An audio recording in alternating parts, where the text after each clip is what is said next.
મહેસૂલ વિભાગમાં બઢતી બાદ દૂરસ્થ ટ્રાન્સફરથી કર્મચારીઓને હાલાકી નારાજગી દર્શાવી। ગુજરાત રાજ્યમાં મહેસૂલ વિભાગના કર્મચારીઓ માટે તાજેતરમાં સરકારે મોટા પાયે બઢતી અને બદલીના આદેશો જાહેર કર્યા બાદ હવે મિશ્ર પ્રતિસાદ જોવા મળી રહ્યો છે।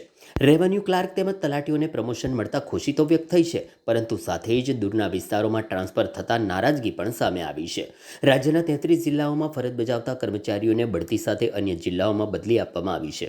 ઘણા કર્મચારીઓને તેમના વર્તમાન સ્થળેથી અંદાજિત 300 કિલોમીટર દૂર ટ્રાન્સફર કરવામાં આવ્યું હોવાનું જાણવા મળ્યું છે। કર્મચારીઓનું કહેવું છે કે એક તરફ સરકાર દ્વારા મોડું પ્રમોશન આપવાનો નિર્ણય યોગ્ય, પરંતુ બીજી તરફ દૂરસ્થ સ્થળે બદલીને કારણે પરિવાર અને સામાજિક જીવન પર અસર પડી રહી છે। આ મામલે મહેસૂલી મંડળો દ્વારા સરકાર સમક્ષ ઉગ્ર રજૂઆતો કરવાની તૈયારી દર્શાવવામાં આવી રહી છે। કર્મચારીઓ દ્વારા નજીકના સ્થળે પોસ્ટિંગ આપવા અથવા ટ્રાન્સફર નીતિમાં રાહત આપવા પણ માંગ ઉઠી છે।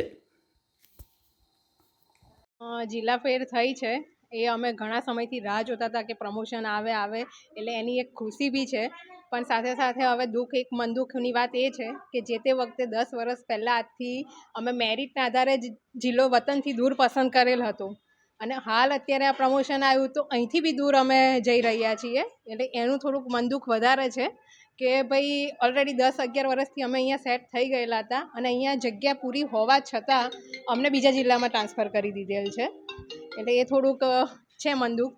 બાકી પ્રમોશનની ખુશી તો છે જ। અમારે બરોડા જિલ્લામાં 41-42 સમથિંગ હતા, એમાંથી 2 જણ સિવાય ટોટલી બધા આઉટ ઓફ છે જિલ્લા, બધાને બહાર મૂકી દીધા છે। ઓલમોસ્ટ બધાને 100 પ્લસ થાય છે, અને લેડીઝના કિસ્સામાં થોડુંક વધારે ટફ બની રહ્યું છે। ઇલેક્શન માટે તો જે અમારા મહામંડળ નક્કી કરશે અને જે કરશે એ પ્રમાણે અમે અનુસરશું। રિદ્ધિ દેસાઈ।